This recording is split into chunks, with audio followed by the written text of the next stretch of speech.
This is Talkin' Baseball with Marty Laurie. That's what we do. We talk ball. On KNBR, the sports leader. And good morning, everybody, and welcome to Talkin' Baseball on this Sunday morning as we get ready for Game 4 between the Giants and the Arizona Diamondbacks. It's been a heck of a series so far. These two teams are going to battle it out. I'll guarantee you that for this entire National League season. As we get ready for baseball today, the Giants have a shot to win this series. And it's been an interesting series. Thursday night, Logan Webb pitched great. And then, of course, on Friday night, the debacle, 17-1. And yesterday, the Giants came back and played Giants baseball. And I think this is the kind of baseball we're going to see during this season. Kyle Harrison went to the mound and against Zach Gallen, and we thought it'd be a very tight game. It didn't turn out to be that way. You know, Zach Gallen is coming off the World Series, and Woe and I will talk about this morning when the professor's on. Going over this the winter, if you go through the World Series and you pitch into November, a lot of pitchers get tired, and they have to regroup and all that. And I think that's happened to Gallen a little bit. He was wild yesterday. He was fighting it yesterday. He's a good pitcher. Ended up throwing 3 wild pitches. And he fought Kyle Harrison, who also was struggling a little bit, throwing over 70 pitches in his 4 innings.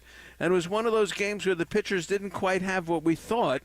But the Giant bullpen yesterday was fabulous, where Friday night the bullpen got knocked around. Yesterday, 5 innings out of the bullpen, starting by Ryan Walker, who really has pitched well lately. And it went 5 innings, a 1 hit. No runs, no walks, and 8 strikeouts, something like that. And the Giants ended up winning the game 7-3 over Arizona to take a 2-1 lead in this series. And it was a game, I thought, the way it unfolded, and it's worth talking about just a little bit on this Sunday morning. Why not? It was a victory for the Giants. As I say, they have a shot to win the series today with Merrill Kelly, who's been great against the Giants and didn't do much over the winter. Gallen did more. Kelly shut it down. So we'll see if this 35-year-old figured something out. And he goes today against Jordan Hicks, who's just been terrific for the Giants, and he's 3-0. Righties are 4 for 42 against him. So the lefties for Arizona, and Jock Peterson will be one of them, will be in the lineup today. Jock is 0 for 6 against Jordan Hicks. Just happened to see that. But Wade and Yastrzemski have taken Kelly deep, so I imagine we'll see both of them in the lineup today as well. All right. But yesterday, Arizona gets a run in the first, and all right, here we go again, 17-1 Friday night. It looked like it's going to happen again. And Jung-Ho Lee. And I said it to Raf yesterday. I said it on the show. If you're looking for an MVP of this team, they're 10-12. It's tough to say that after 22 games. This is the guy. There's no question in my mind. And he gets a fastball from Gallen, and he just tattoos it, puts it in the arcade, and the Giants are now 1-1 in the first inning. They continue playing good ball at that point. Wade gets a hit, Soler gets a hit, and Flores, who just comes through when you need him, gets a sacrifice fly to put the Giants up 2-1. They went up 3-1. Wade gets on, and Gallen wild pitches him to third. Then a nice 2-out hit by Bailey. How about Patrick Bailey yesterday? Come on. It's his bobblehead day, and the guy goes 4 for 4 on his bobblehead day and just has one of the greatest games of his career and one of the best games a catcher's had for the Giants going back to the Posey days. And Bailey gets the big 2-out hit. Now they're up 3-1. But then Arizona came back to tie it up 3-3. And this is where Gallen looked like he was tired in that 5th inning. The pitch count was getting up into the 90s, and they stayed with him. Torey Lovullo, he's their guy, and they stayed with him. Why not? And Flores gets that 2-out single again. Wilmer Flores, and my dear friend Rick Smith talks about him all the time. How important Wilmer is, and I kind of said maybe bring him off the bench. Played third yesterday with Chapman out and did a great job. And he ends up getting a 2-out hit, a lot of 2-out action for them. And then Bailey, as they said with Max Muncy, he hit one in the ocean. Not only did he hit it into McCovey Cove, number 103 for him, and 109 miles an hour, 103 for splash hits, 109 miles an hour, it landed right in the kayak. And Raph says there was a dog in the kayak. It's a good thing it didn't hit the dog. And it just lands right in the kayak with a very nice couple. And the ball, I've never seen that before. Where was McCovey Cove Dave when we needed him? And that Bailey hits the home run. It's 5-3. Giants play a little small ball in the 8th inning. I like that. Nick Ahmed drops a sacrifice bunt down. Lee hits another double. And Conforto comes through with a base hit, a 2-out hit, and the Giants end up winning 7-3. So it was worth talking about the game because they all contributed, and it was a nice effort by the Giants yesterday to get that done. Runners in scoring position for the Giants yesterday, and 5 for 13. Wow, that's pretty good. And Arizona was 2 for 5. The Giants, as I say, have a shot to win this series today. The National League West, they're 6-7. That's 13 of the 52 games already. A quarter of the games within the West have already been played. At home, they're 5-4. They've got to do better with that. The Mets are coming in on Monday. Yeah, the Mets are coming. We're going to see Sean Manaea on Wednesday, and it'll be Sean Manaea probably against Harrison on Wednesday. And then we have Quintana with the Mets on Monday night, and Luis Severino, former Yankee. We're going to see him on Tuesday, and we'll have the good part of the Giants rotation coming back again. This is what makes the Giants special. You know, they've got 10 quality starts. It's second in the National League, second in baseball, I think. The Phillies have 13. The Giants have 10. They throw a pitcher out there every day. It's going to be like this the whole summer. The only thing I worry about a little bit is the depth. They don't have a lot of room for injuries on the offensive side. But the Mets come in. The Mets have won 12 of 15. They've won 6 in a row, and they've knocked the Dodgers off yesterday as Gavin Stone got knocked around. Glasnow goes for the Dodgers today, but the Dodgers now 12-11. San Diego is 11-12. They lose to Toronto yesterday. Big error in the first inning by the third baseman Paulie led to a few unearned runs, and San Diego never came back because Jose Berrios, Berrios, yes, from the Minnesota Twins. This guy's the best pitcher in baseball right now, and he shuts down the San Diego Padres. Iminaga of the Cubs is right there with him. He had a good game yesterday against the Marlins. But the Dodgers are 12-11, and Arizona is 10-12. The Giants are 10-12, and San Diego's 11-12. How about the National League West? And I said this before. I said it. Everyone said the Dodgers are going to run away with this thing. Not so fast, as they like to say. Not so fast. It's not going to happen. The offense is great, but I'll tell you, the Dodger pitching is nothing to write home about. Glasnow goes today. They skip Paxton. Maybe he'll be in the rotation tomorrow for the Dodgers. And it's only April, and they can figure it out. But believe me, this is much better than I thought. All right, we've got good baseball for you today. It is Merrill Kelly on the hill and Jordan Hicks for the Giants. We got the Mets coming in this week. I'm thinking, get a ticket. This is worth it. And then the Pirates next weekend. And we'll get to see Mitch Keller there.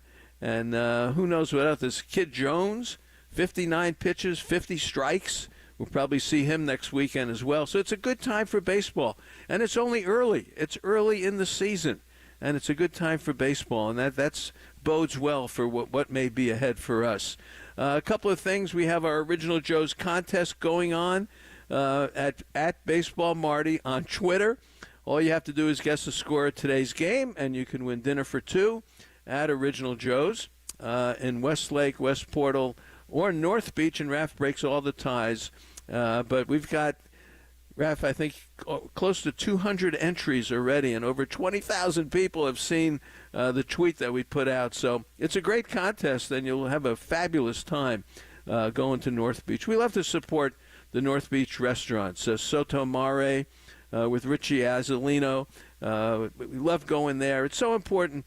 I love North Beach, and Original Joe's is that beacon there. But there's so many good places to eat in North Beach, so I'm very happy to do the contest. You will love it. All right, more coming up. The Professor, Ron Wotus, joins us right after this. Talking baseball with Marty Lurie on KNBR 104.5 and 680, the sports leader. Fans, I'm coming up to the Bay Area to see some Giants baseball. It also means I'm going to see Sonny from A&H Transportation. A&H Transportation, the East Bay's finest, serving the Bay Area since 2007. If you need to be picked up at the airport, it's 24/7. Taken to the airport, San Francisco, Oakland, San Jose. Whether it's wine tours, concerts, game events, medical appointments, Sonny and A&H Transportation will take care of you just as family would. Give them a call, 925-200-2824. You can check them out on the web, ah4limo.com. Email them, ah4limo@ah4limo.net. Sonny, I'll see you soon.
Experience the epitome of luxury and craftsmanship with Inicio Windows and Doors, another exciting product line from BMD Manufacturing. Inicio Windows and Doors sets the standard in ultra-premium European design. Wow. For the most demanding American building standards. Available both in steel and aluminum, they are meticulously engineered to elevate your living space to new heights of sophistication. Learn more about Inicio Windows and Doors today. Discover the perfect blend of European beauty and style with unwavering durability and strength. Visit InicioWindows.com. INICIO Windows.com. Inicio Windows and Doors, where European design meets American craftsmanship.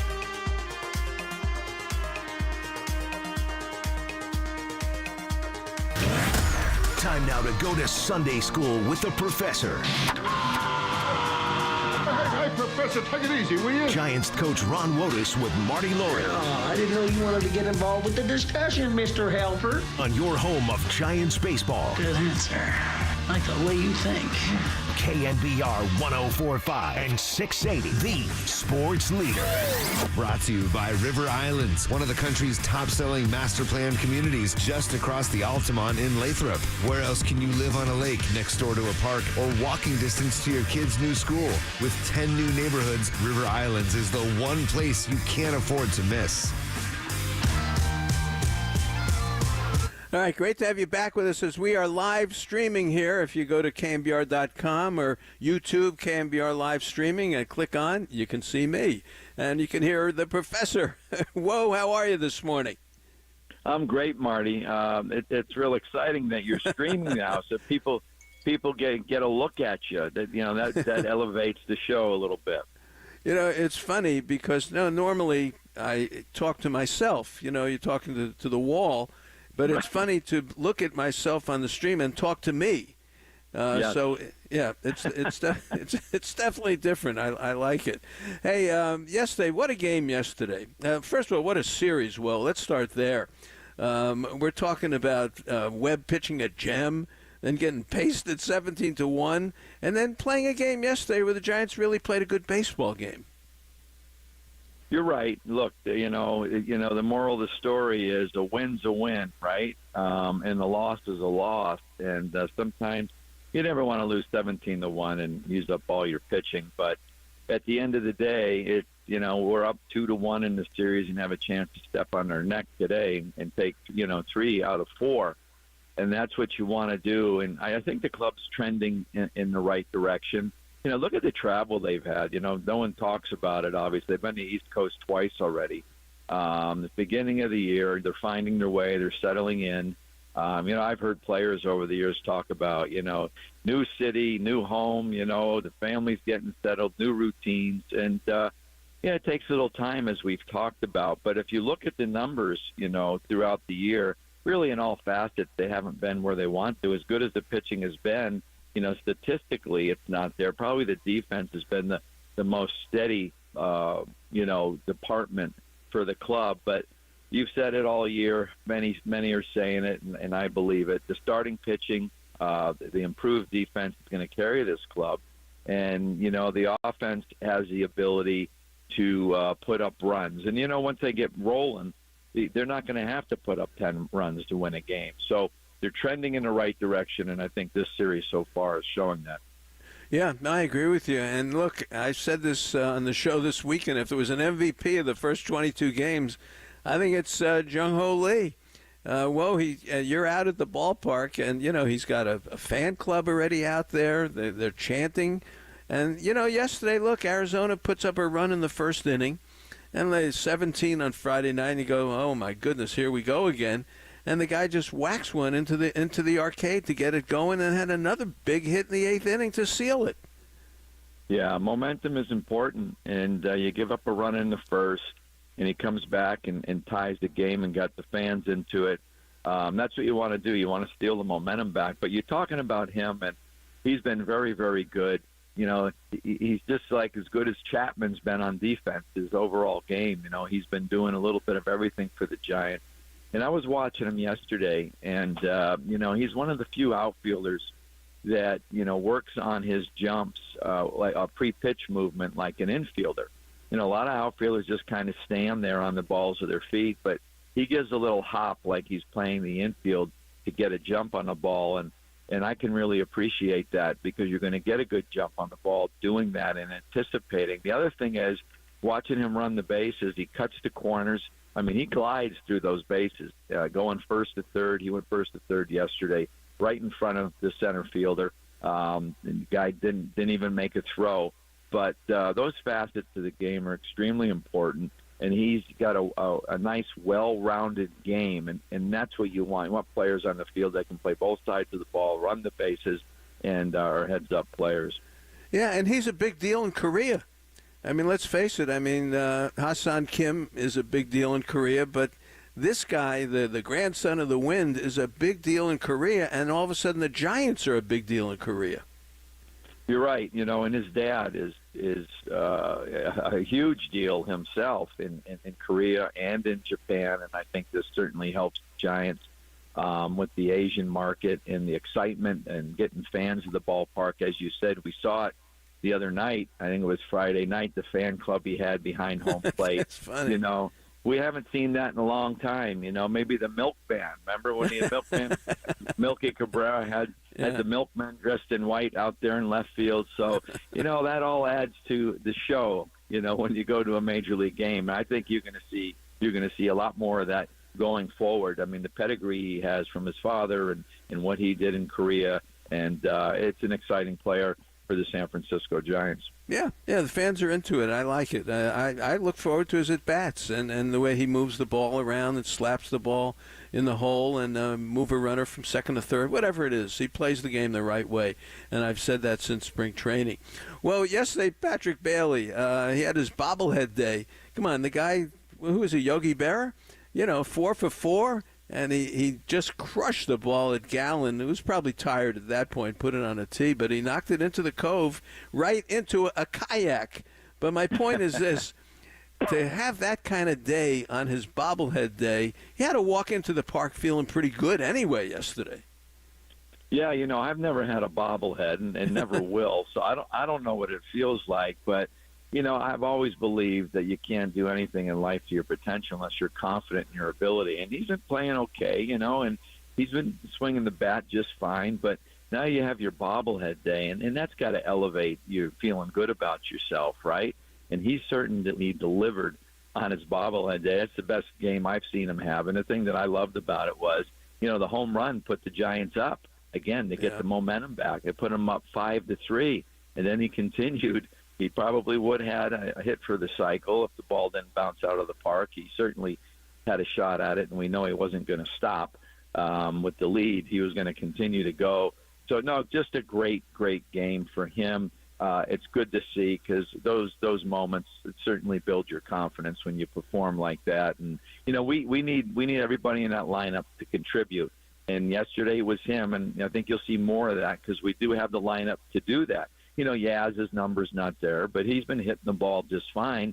They're not falling, but, any one of these guys could get hot and have a day like that. But I want to mention one thing, Marty, because, the weather's so nice here, and you said that ball almost went in the kayak. So I have a question for you.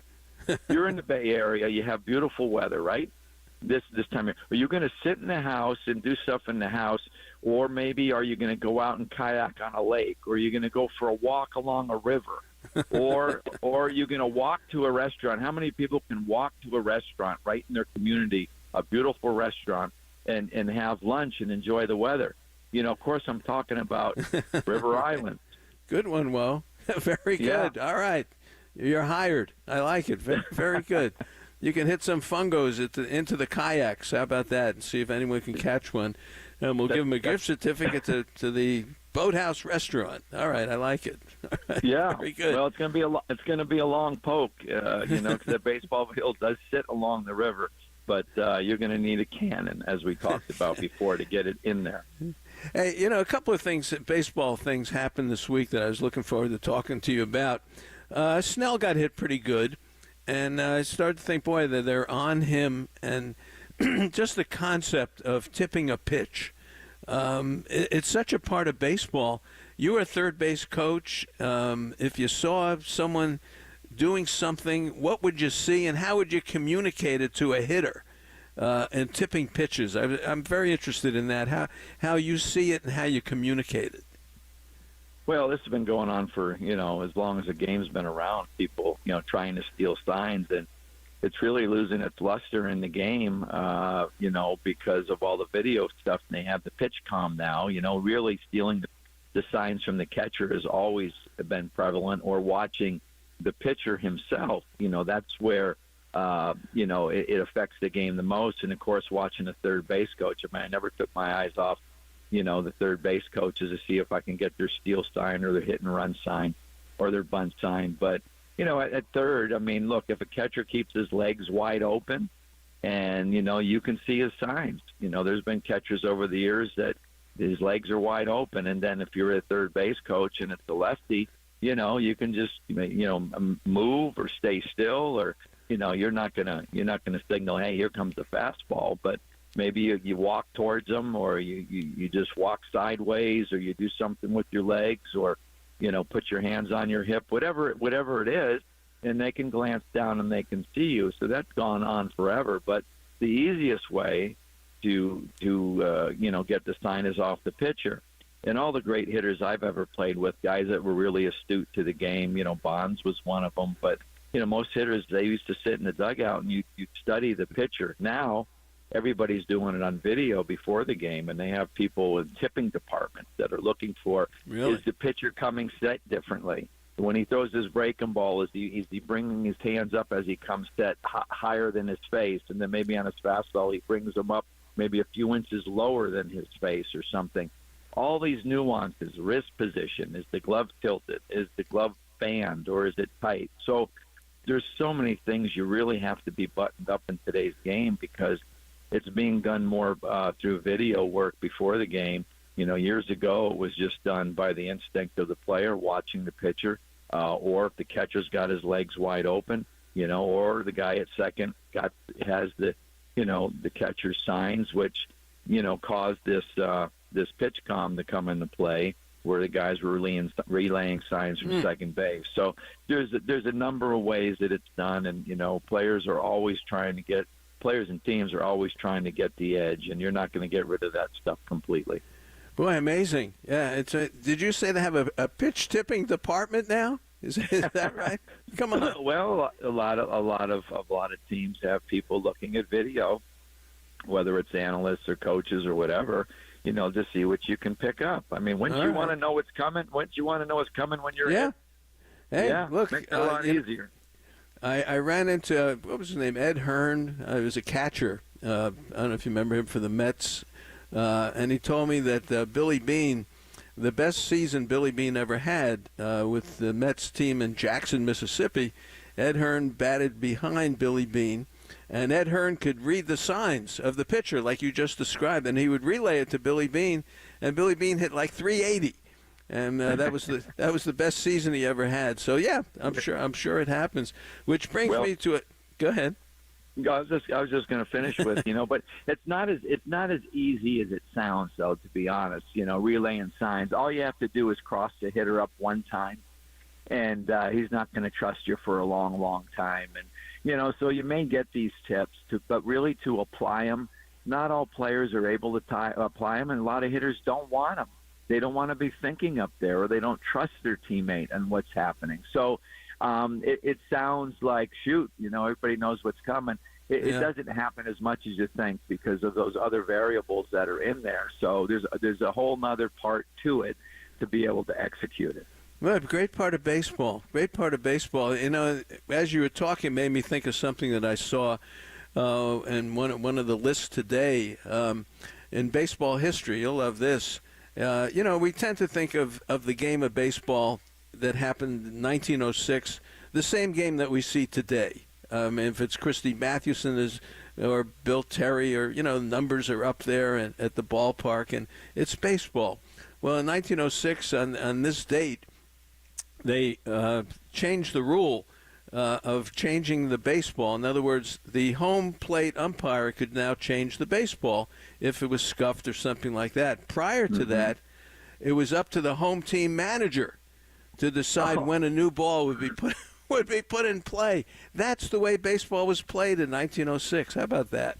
Wow. Well, Marty, I've been waiting for you to give me one of those nuggets of knowledge that nobody else knows. I mean, that is very, very interesting. There's no doubt about it. Hard to believe that the manager had that power. Well, I guess the manager's lost a lot of power over the years, hasn't he? He can't do that in today's game. But I think changing that rule was probably one of the best rules they've changed. Come on, sure. Could you see Boch saying, "No, I put the other ball in now. We're hitting, so I want to." It doesn't make a lot of sense, does it? I mean, but that's the way it was. It shows you how the game has evolved, right? It's very interesting. Yeah. And the other one is, I'll tell you this. You're part of the National League. You're a National Leaguer your whole life. The National League played its first game on this date in 1876. Whoa, and we're still playing baseball. How many things that happened in 1876 could you even say happened today? Well, I'm going to go visit Flan a couple of miles away. I'll drive over. No, 1876, you said, where's my horse? I'm going to go that way. But we're still playing the same game of baseball. How about that? 148 years or so. Yeah, it just tells you, how many people love this game and how important it is to our society, right? Baseball, hot dogs, and apple pies or something like that. I can't remember. But, look, it's a great game. I know you love it.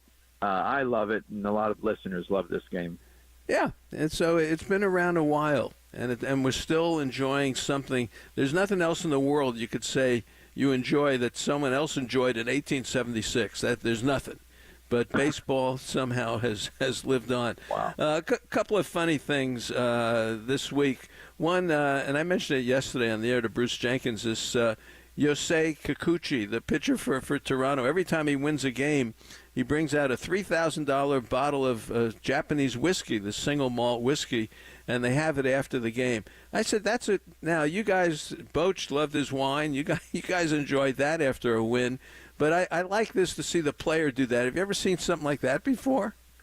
Oh yeah, that's happened. That's happened plenty of times. I mean, years ago, guys, would have beers, and that's pretty much gone. I mean, because of liability, guys would stay in the clubhouse and have their beers, or they'd celebrate. We've had a lot of celebrations with champagne after big wins, Marty. I'll tell you that. Those are the best ones, when you can pour champagne over your partner's head. But we had a guy here too that when we won a game, he'd go around and offer a shot of bourbon to people.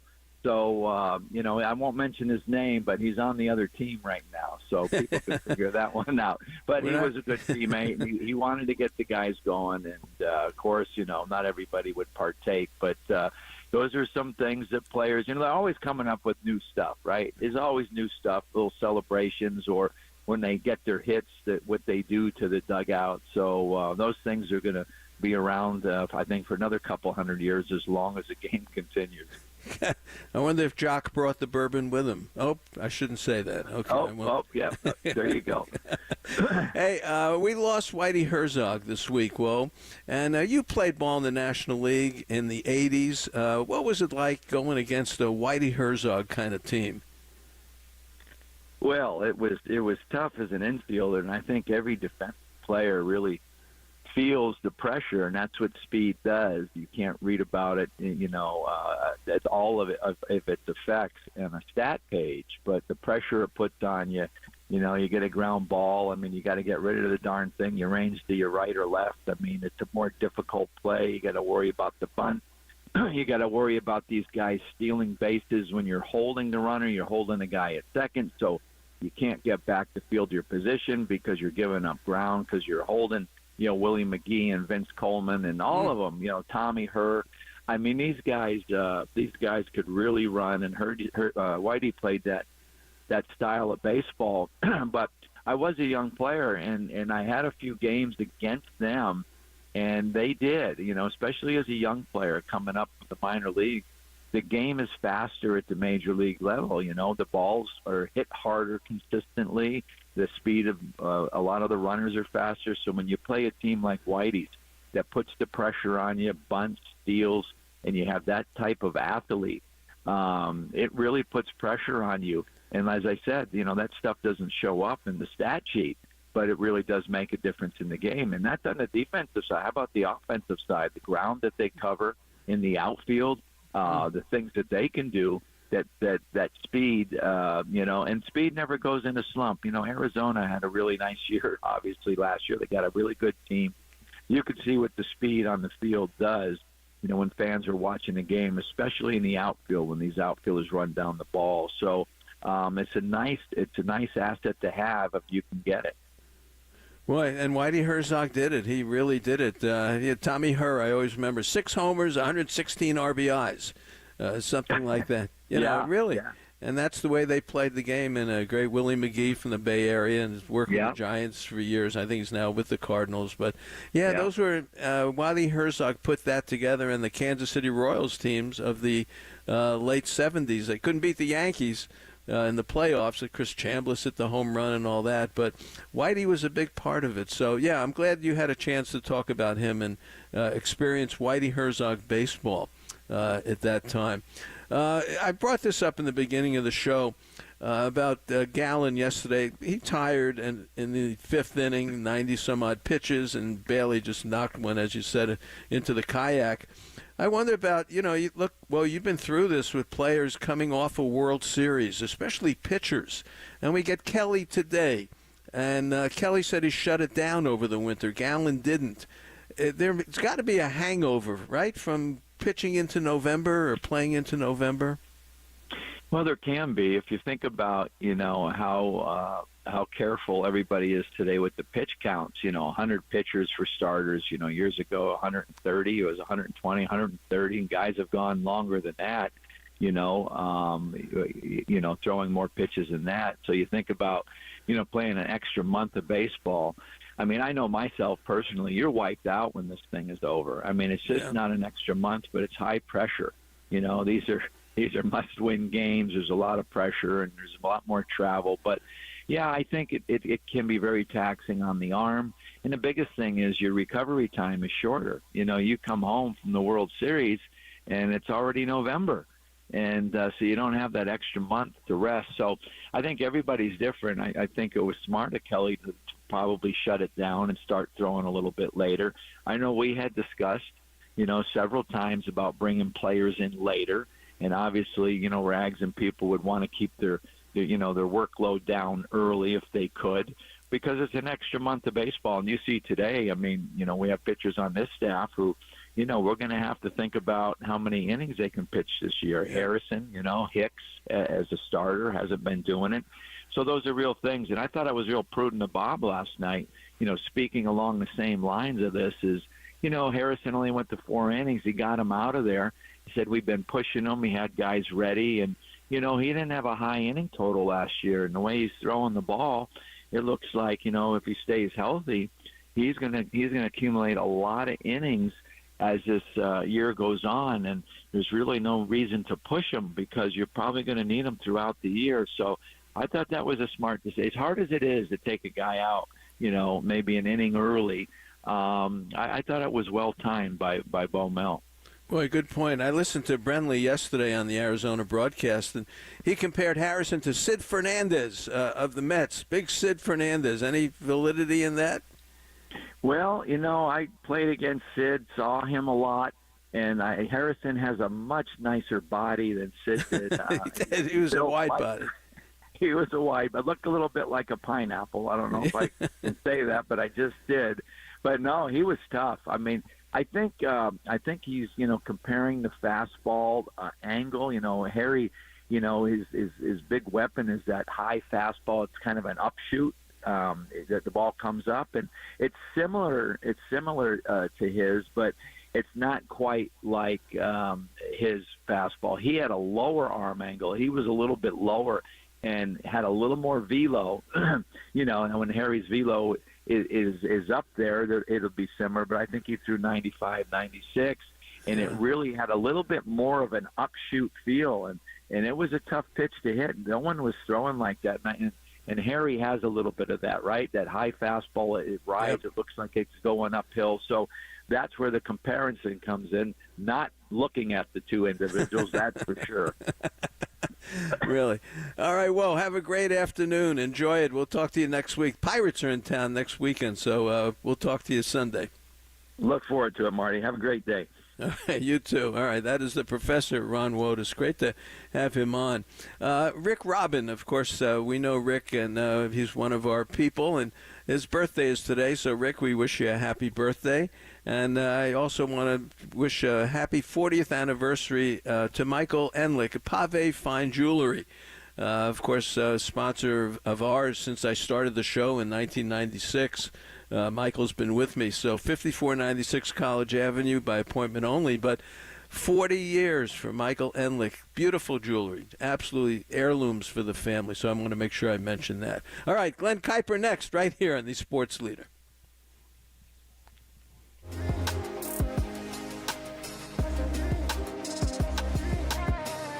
What a beautiful day for baseball. I ran into Gene Bagato on opening day, and he said that it's absolutely beautiful, not only up on the Sonoma coast, but also on the way out there. The wet weather has resulted in spectacular scenery in the countryside with lush green fields showcasing the farms and ranches of Sonoma County, and it makes for a beautiful, pleasant drive. Wow, sounds like the Peterman catalog. And once you get to Bodega Bay, the Tides Wharf and the luxurious Inn at the Tides are waiting for you. From delicious meals any time of day at the wharf to the large, updated rooms at the inn, there's something for everyone looking for a break, and we all need it. So if you're looking for that special getaway, not far from the Bay Area, remember the Tides Wharf and the Inn at the Tides in scenic Bodega Bay.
There's a swing, and there's a high drive into deep right field. This one is on its way, headed for the Bay.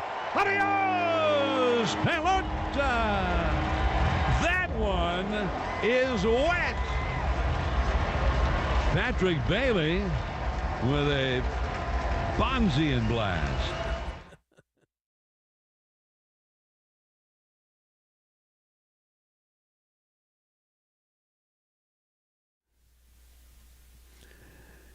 And it landed right in the kayak. How about that? We haven't seen that before. Hey, and we just heard the spot about the Bay Area Sports Hall of Fame. That is May 6th coming up. Mario Alioto, is the chairman of the board there. It's a great event. It really is. I'm going to talk to Glenn Kuiper about that in just a second, but it is May 6th. Dinner is it's $250 for the tickets, but you see all the baseball and sports celebrities from the Bay Area, and I've been there a few times. I really enjoyed it. So it's a fun event, and all the franchises support it. So it's Bashoff, BASHOF.org, and it is one of the best events in the Bay Area. Glenn Kuiper, good morning. How are you? Marty, how are you? It looks like a beautiful day in the city. Oh, it's going to be great today. And look, the Giants go to win a series today. And coming into this one after the road trip into Tampa Bay and Miami, you didn't know really what we'd get this weekend. What's your take on the weekend series so far?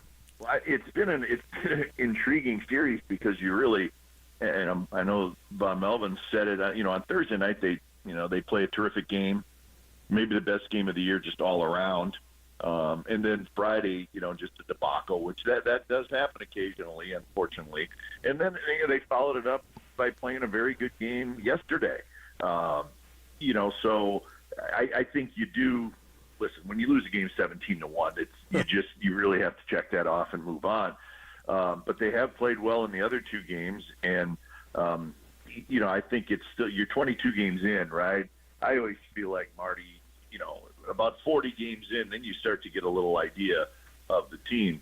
But these are two good teams. Diamondbacks are good. They're good lineup, good pitching, and they remind me a little bit of the Giants, except that maybe Arizona has a little more team speed. But listen, these two teams are gonna not head to head because they just don't play each other that much like they used to. But they're going to be neck and neck in the standings, chasing the Dodgers all year long. And they always play entertaining games, these two teams. So, and two of the first three certainly have been entertaining. Boy, look at Lamont Wade, though. And, he doesn't have enough at-bats to qualify for whatever they call the league leaders today. But guy's hitting like 387. And he's been, I say Lee, to me, is the MVP so far because just what the energy he brings to the ball club. But Lamont Wade is having one of those seasons again where he gets on base and his batting average is up. He's hitting with a little bit of power, playing good first base. Now we got a little dilemma. How much do you play Flores? Do you just sit Wade against lefties? How do you deal with this? Yeah, that's a great question. And I'm glad you brought up Wade because I think, Marty, in the first 22 games of this season, and you've watched them all, I've watched them all, I think he has had the most consistent at-bats. And I know he's not in there every single day, but still, his at-bats to me have been the best on the team. And he's hitting the ball hard the other way, which we didn't always see a lot of that from Lamont. But now he's driving the ball the other way. He has good power where he can spin on a pitch if he has to. And so, listen, his on-base percentage, Marty, is almost 500. Yeah. So, yeah, it is a dilemma because I think Bob would like to have him in there, maybe even a little bit more.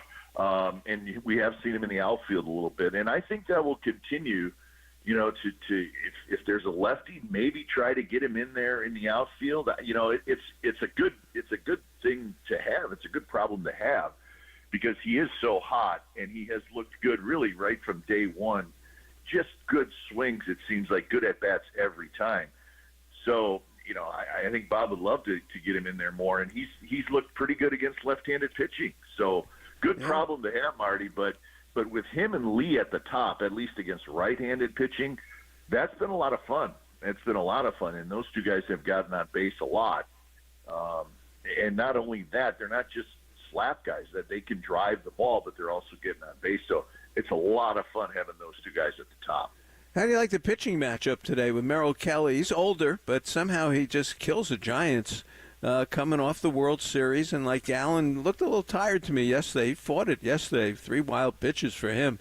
But you got Merrill Kelly today and Hicks on the other side. Maybe not his greatest game, the last one, but certainly good enough.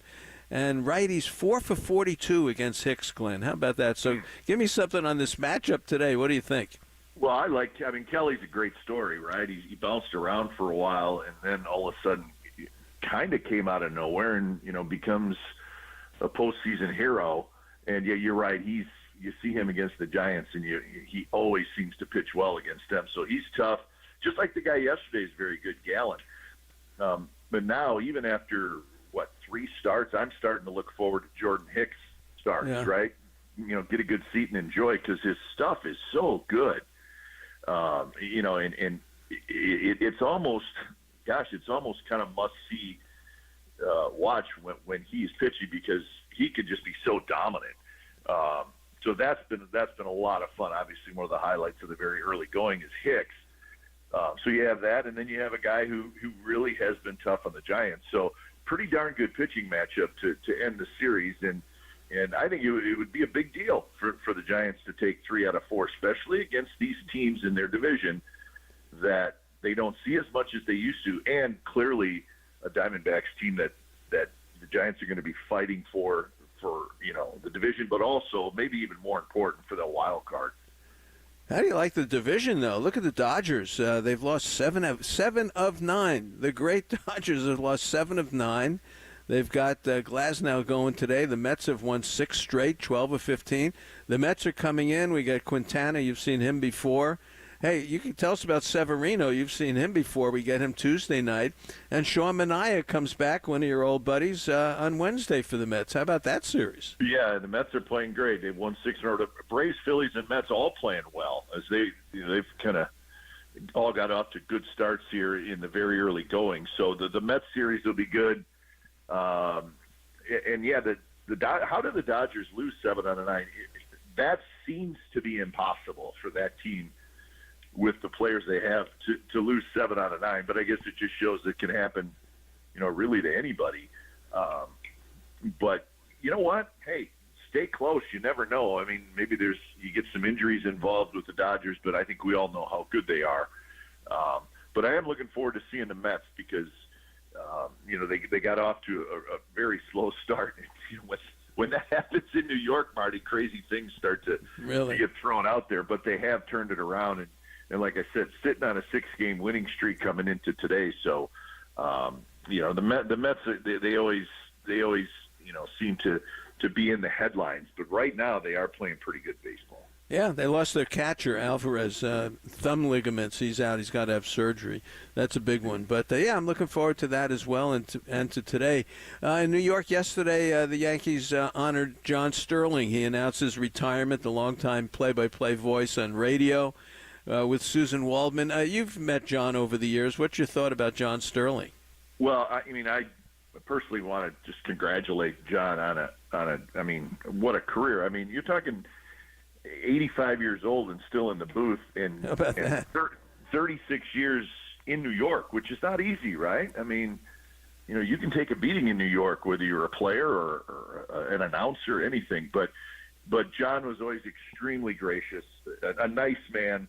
I knew him some. I didn't know him extremely well because we just didn't see the Yankees a lot. But you know what I thought was always pretty cool about John is he had some old school in him, and every day, every game that he announced, he had a suit and tie on. And that's the way he looked at you don't see that much anymore. We used to wear a suit and tie on TV. That doesn't happen anymore. But that's the way John was. He was a great announcer, but also, he had he was funny. Like he said funny stuff in the air.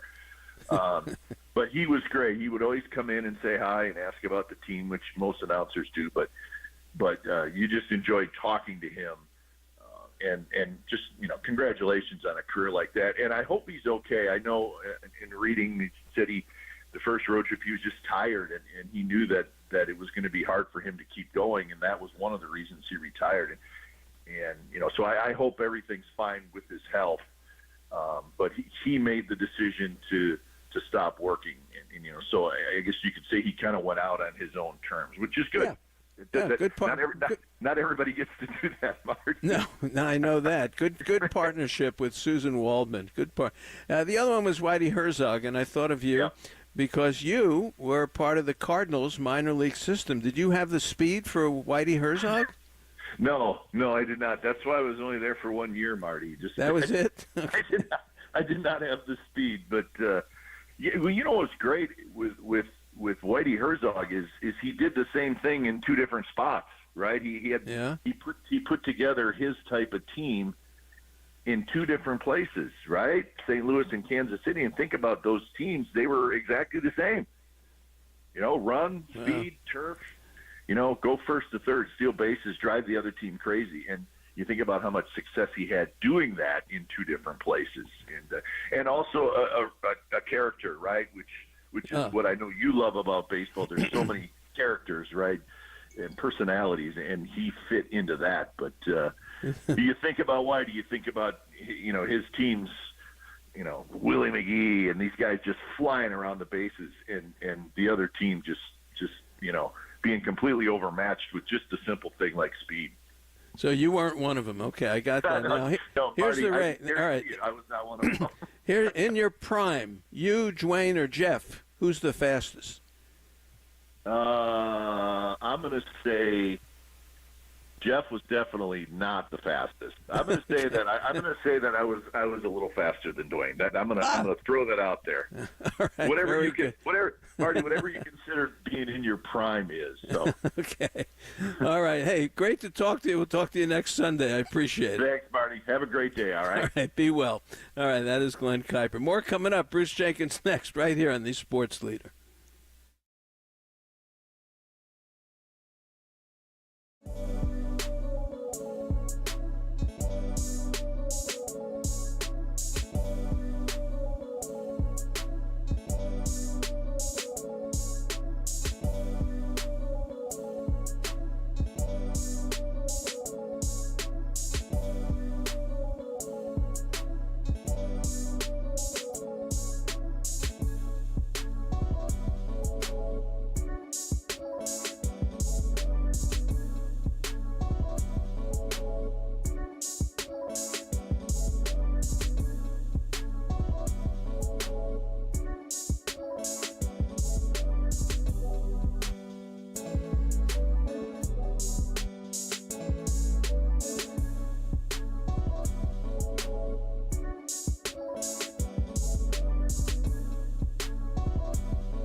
Fans, great to have you back with us. Joining us is Grant Power, the president and CEO of Nations, as we get ready for Nations and Marty Lurie for 29 years together. Grant, what's new with Nations as we get into this season? 2024 is, I think, our most exciting season yet. And we've made the decision after 72 years to finally push ahead and franchise. We talk about the American dream historically for our company with a real focus on our managers getting promoted through the ranks and then getting their own store and then getting our very generous bonus program. We are now very, very eager to find the perfect franchise partners. We want anybody who's a fan and passionate about our brand to have the opportunity to buy a Nation store for themselves, carry on our legacy, and become part of our family. We've already sold our first 3 franchisees in Northern California. We are doing this in Southern California, where we're slated to have a bakery for our pies operational, and we're selling franchisees in Oklahoma and Texas as we speak. That's really what 2024 is all about for us, protecting the stores that we already have, taking greater care of our customers than we ever have, but this is really the year that we want to expand the family and open up the dream of owning a Nation to everybody. Wow, Grant, great idea. What a milestone for Nations. Congratulations.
Fans, nothing better than spending an afternoon at the Priest Ranch Wine Tasting Room in Yountville. You can relax as you enjoy a selection of limited production estate wines paired with local artisanal cheese and charcuterie. Your host will guide you through each unique pairing while sharing the incredible story of Priest Ranch. Now, while you're there, you must try the food at our new restaurant, The Kitchen at Priest Ranch. It's right next door to the Priest Ranch Tasting Room and serves amazing, fast, casual food. That's an afternoon.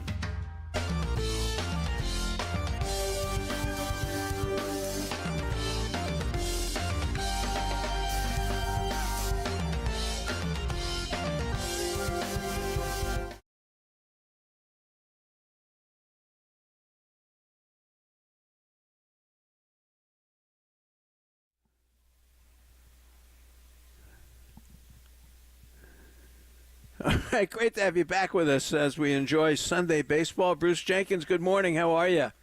Doing well, Marty. Thanks. Yeah, this has been an interesting series so far. We got Merrill Kelly today, who's been terrific against the Giants, and Hicks, who's just killing the right-handed batters, 4 for 42 and 17-1, and Lee homers, the kayak. Come on, this is a good story. It is a good story. They can wind up winning 3 out of 4 from Arizona, which would be huge. That's the kind of thing they need to do all season in the division. And yeah, it was a really enjoyable game. I mean, Jung-Hoo Lee, I think Kruko said it best. He's going to own this town. It's true. He's such a pleasure to watch. You know, he wears number 51, which was Ichiro's number in Seattle. I don't think that's accidental. And he's not Ichiro, but he reminds me of Ichiro a little bit because he can do everything. He hits the ball all over the place. He can run, he can throw, and every now and then he'll jerk one out. You just can't. There's no way of playing this guy like any kind of shift if they had him, but you have to play this guy completely straight, and it's just. I think it's great for the fans because there's so many kids grow up and some of their idols in baseball are guys who don't really teach you anything about hitting. They're all about launch angle and how, exit velocity and how far did I hit it and striking out with a guy on second and one out. And then they get this guy from Korea showing exactly how it's done. He's just a pleasure to watch. Yeah, and he brings fans to the park. That's what I like. Yeah. Yeah. Well, he does. I mean, he's an at-bat you don't want to miss, even at home. Geez, did I miss him? Can you rewind that? I don't want to miss anything that he does because he's also very stylish. He likes to entertain, but he's not obnoxious by any means. I mean, he's a real class act, and the guys seem to have really warmed to him. Yeah, and one last thing on him. Will was telling me that he's a big deal in Korea. Oh, of course. And all of a sudden, we have Ohtani in Japan and the Japanese players, in Japan, marketing them and all that kind of stuff. This guy in Korea is the guy. He's it. Yeah. And the Giants are riding that as well. All of a sudden, the Giants are, people are wearing giant hats in South Korea. Yeah, well, good ball players have been coming here from Korea for several years now, and he, last year he was like you say, he was the best guy over there, and the Giants got him. It's hard to know how to react to it when they signed him, but it sounded like this could really be great, and it has been. Yeah, it's a good story so far. 22 games, it's a good story so far. Looking at Hicks a little bit more, Bruce, you just wonder, they've got to be careful with the innings for him, but he has really been just such a pleasant surprise, and he looks like he's growing into the job, Well, yeah, this is what he wants to do. You can tell that, and he's approached it the right way so far. You mentioned it. You say right-handers are, what are they, 4 for 44 against him, something like that? 4 for 42. How about that? 4 for 42. And with the lefties, if he gets that split working with 2 strikes, you're just not going to hit that. It's a tremendous weapon. So he's effective against everybody when he's on, and he's been mostly on. So to throw him into that rotation, which is looking so good at most of the time, it's a pleasure. And he's a strikeout master, which is always fun to watch. Boy, John Shea, your colleague, wrote 2 really good articles this week. One was on the passing of Carl Erskine, who was the last boy of summer from the Brooklyn Dodgers of the early 50s, who I actually saw pitch a no-hitter against the Giants. I saw it in 1956. I was there, like you were there for the Koufax perfect game. Yeah. But John wrote a beautiful story about Carl Erskine, who was a wonderful man and did so much for the disabled children and the Down syndrome, which his son had. But I wanted your thoughts a little bit on Carl Erskine. John did a beautiful story about him. Well, he really did. Roger Kahn wrote the book Boys of Summer, and it was based on the 52 and 53 seasons when he was covering the beat for the Tribune, and he wound up, escalating in the business. But those were the teams that he really focused on, and Carl Erskine was the last guy alive. Bobby Morgan died last year, and George Shuba went a few years before that, and we're talking about Campanella and Hodges, Reese, Snyder, Jackie Robinson, Carl Farooq. We're talking one of the best teams ever, and they just kept running into the Yankees. And Erskine was especially key, and Shea is great on things like this. When he broke in, he's going to be one of the first Caucasians to have a black teammate. And Jackie Robinson's there, and how do you react to it? A lot of guys were kind of stiff about it and didn't know what to do, but Carl Erskine had grown up with a father who taught him the evils of segregation and actually took him to the site of a lynching. Little Carl's like 10 years old. He's looking at a lynch rope, and his dad going, "This is what happened here." And he grew up having some black friends, and when Jackie showed up, he was a dear friend to Jackie Robinson and his wife, and didn't mind making a show of it, talking to his wife on the field, heading over there to say a few words, and these things really counted back then. So very, very classy guy, and Of course, teammate of Sally Hemus in Cuba when he played there at 46. So that really launched his career. I got to mention one other thing. He did pitch 2 no-hitters. What might have been his greatest game was Game 5 of the 1952 World Series. They're at Yankee Stadium. The Yanks rep him up for 5 runs in the 5th. They're up 5-4. Here comes Charlie Dressen. Erskine's certain he's going to take him out. He's all downcast. And Dressen goes, "Say, isn't this your wedding anniversary? Aren't you going to take Betty out and celebrate tonight?" And Carl goes, yeah. And Dressen goes, "Well, see if you can get this game over with before it's dark." He leaves them in.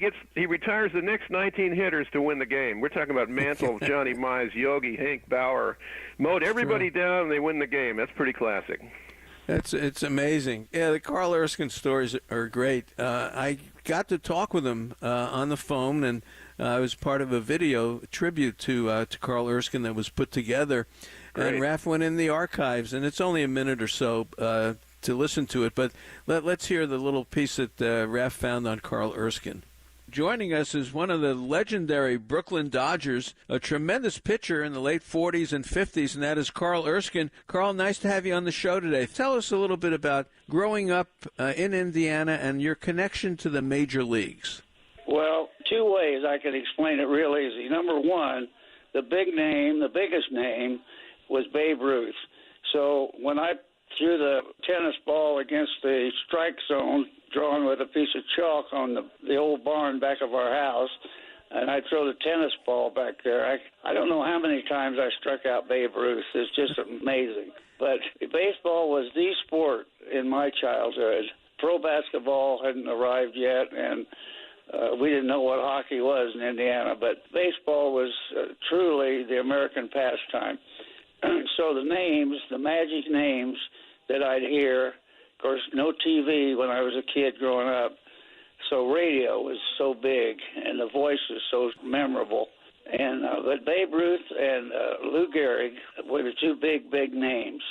Boy, Carl, what a pleasure. I can't tell you thank you enough, and have a great holiday, and you and Betty and the family, and you're a treasure. You really are a treasure, and it's just a pleasure talking to you about all these moments, and it's my honor to do it. Thank you. Well, you do me honor to chat with me and let me remember some of the great moments that I got to be a part of. So thank you. Well, thanks, Carl. All right, Carl, be well. Thank you so much. You bet. Take care. Good luck. Boy, that's Carl. How's that, Bruce? Wasn't that great? Yeah, that's just terrific. When the Dodgers moved west, I'm living down there, and they had a lot of holdovers from those great teams. Campanella was in a wheelchair, but Gil Hodges was there, Duke Snyder, some of the names that you remember, but they weren't what they were. They were at the end, and Carl Erskine was one of those guys, and you kind of get a little bit wistful, thinking, "Geez, I wish I'd seen these guys in Brooklyn," but we did see them, and that mattered. Boy, it's great. John did a good story today about Bill Greason, who's 99 years old, and the Chronicle is doing something every Sunday on the road to Rickwood, where the Giants are going to play in Rickwood Field, the oldest field and the last home of the Birmingham Black Barons, where Willie Mays played. So each Sunday, John does a feature on it. And they had something about Bill Greason today, and I don't know if you had a chance to see it. Yeah, but, John's on a roll. He's doing great Isn't stuff. It good? Oh, yeah. It was really good to read that story. So we're going to have John on next week to talk a little bit about it, which brings us to the last one on this issue today. Tomorrow's the anniversary of the Philadelphia Phillies finally breaking the color line in 1957. This is 10 years after Jackie Robinson. The Philadelphia Phillies finally broke the color line when John Kennedy went into pinch run. And an interesting name, John Kennedy went into pinch run for, believe it or not, Sally Hemus. Believe it or not. He usually gets into our show once. Well, today we got 2 Sally Hemus references. But, come on. But yeah, John Kennedy. This is not a great anniversary for the Phillies. Like you say, it was 10 years later. He played in the Negro Leagues. He played for the Birmingham Black Barons. The Rickwood Field is going to be in Birmingham. He played for the Kansas City Monarchs. He was an exciting player, an infielder, and but they invited him to spring training, and he still has to live separately from the guys. He has to eat in an all-blacks restaurant, and he's, right away feeling like, where's this going to go? And he made the team, but he played 5 games and got sent down and never came back, never got back. You know, the Phillies are just, this is not a progressive organization, and a lot of people who knew John Kennedy thought he got a really raw deal there.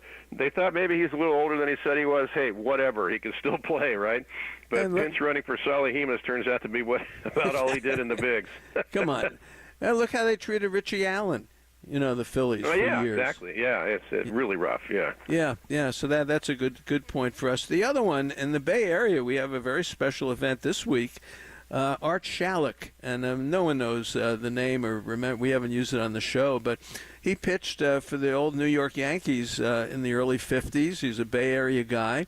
He was a Brooklyn Dodgers signee and then ended up with the Yankees, got 3 World Series rings, and pitched just a few innings. But he'll be 100 this year, coming April 25th, and he lives in Napa. He's in a rest home in Napa, and he is the oldest living major league player, and he's right here in the Bay Area. How about that? What a thing. Yeah, Dan Brown went up to write about him, and I haven't caught up to it yet. I never miss anything Dan writes, but yeah, that's an amazing story. We got all kinds of interesting stuff swirling around that reminds us of the baseball's past and how great it really is. Yeah, and I got a text from Vern Glenn this morning. He's going up to visit Art on Monday. But there's going to be a public, public event up in Napa at the rest home, COGI. I think I'm not sure how to pronounce it, but that's where it's going to be this the 25th of April. How about Ellie Dela Cruz, Bruce? We follow this guy a lot. Stolen bases now, home runs. He's actually hitting .290 for the Reds. The Reds may be better than I thought. Well, as long as he's healthy, they're going to be watchable. That's for sure. This guy's picked up where he left off last year. He's a towering, 6'7" shortstop. He runs like the wind. He throws and hits the ball like as hard as anyone in the bigs, literally. And he's just, he'll get on, he'll steal second, then he'll steal third. Last year he went ahead and stole home. I mean, he's just incredibly exciting player. And I was thinking about it. The Miami's got a kid named Brian De La Cruz who's hit 5 homers already. How about that? Yeah, he hit well against the Giants. Yeah, not a great time to be a De La Cruz when you got Ellie over there. Do you remember Tommy De La Cruz in 1944? He was the first one. That I don't. He won 9 games for the Reds that war year. That was it. See you later, Tommy. But yeah, Ellie De La Cruz can't miss television or can't miss attendance if you go to the game because he's really very, very special. And then you talk about the Pirates. O'Neal Cruz is back at shortstop, and we'll see him next weekend. He's really something to see. I was just going to say, just when you say Ellie De La Cruz is unique, well, he really isn't, thanks to O'Neal Cruz, who got to the bigs ahead of him, who's also about 6'7" and does all these things. Just hits 450-foot ropes and unbelievably powerful throws and runs good. I mean, a guy like Nick Ahmed's going, what's happening in the league at shortstop? Good stuff. Great stuff. One last one for you and I. Justin Verlander, Bruce, he pitched Friday night, 6 innings. Great for Houston, and it's win 258. Maybe he can hang. I don't know. Can he hang in there long enough for 300? But 258, amazing for Verlander. That is amazing. I'd love to see him get to 300. That's such a great number, especially now, especially for an old guy. At a time when wins aren't valued like they were, and guys don't stay in the game long enough, or certainly not long enough for their liking. But if he's healthy, who knows? The guy. The thing about it is he's such an amazing competitor. Once he gets out there, you're shocked if he doesn't get everybody out. Bruce, this is his 510th start.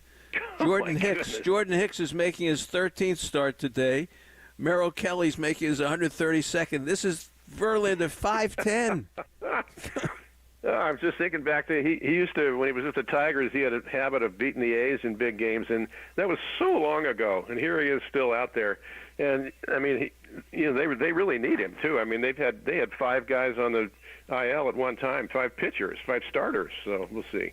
Wow. All right, great to talk to you. Vern Glenn says that for Art Shalek, Mount Tam, and went high school and grew up in Mill Valley, I guess. So nice. He's a Bay Area guy. 100. He'll be 100. What if he's related to Dave? What if he's related to Dave Shallock, who played for the Sons of Champlin, bass player? He's a Marin guy.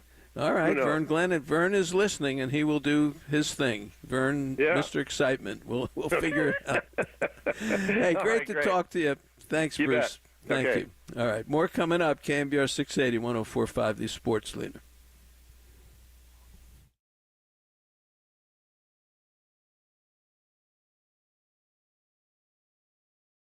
If you're a fan of Original Joe's in San Francisco and Daly City, then you've got to try the newest addition to the group, Little Original Joe's. Brought to you by the Dugan family, this takeout-only restaurant features pizza, pasta, and Parmigiana and is located at 15th and West Portal Avenues in San Francisco. Although the highlight is the pizza, where do you try that crust? Little Original Joe's also offers locally sourced rotisserie chicken, Strauss family soft serve, a variety of local and imported wine and beer, and a beautiful retail marketplace. The Little Original Joe's Market is stocked with local, regional, and Italian specialty goods, as well as favorite Joe's staples like the ready-made salads, pastas, sauces, and entrees for you to take, bake, and enjoy at home. I love the lasagna. Check it out. Little Original Joe's, open daily from 10 a.m. to 10 p.m. for takeout and counter service in West Portal in San Francisco.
Check the mic and make sure it sound right, boys.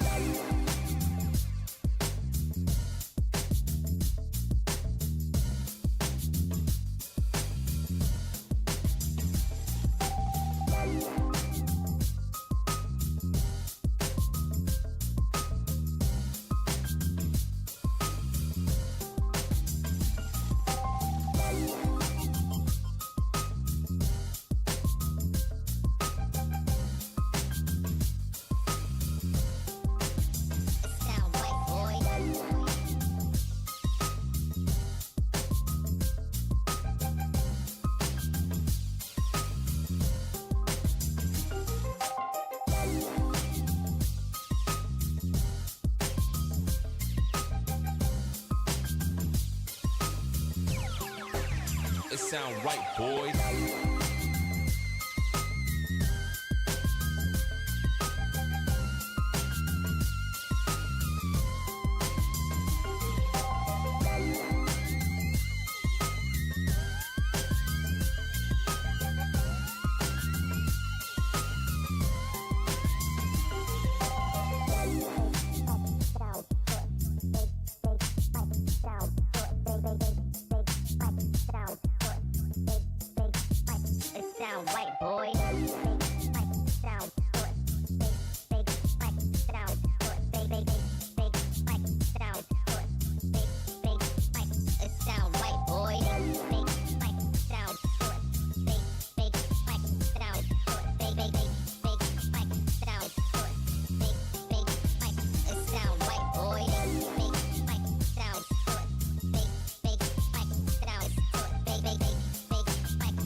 Sound right, boys.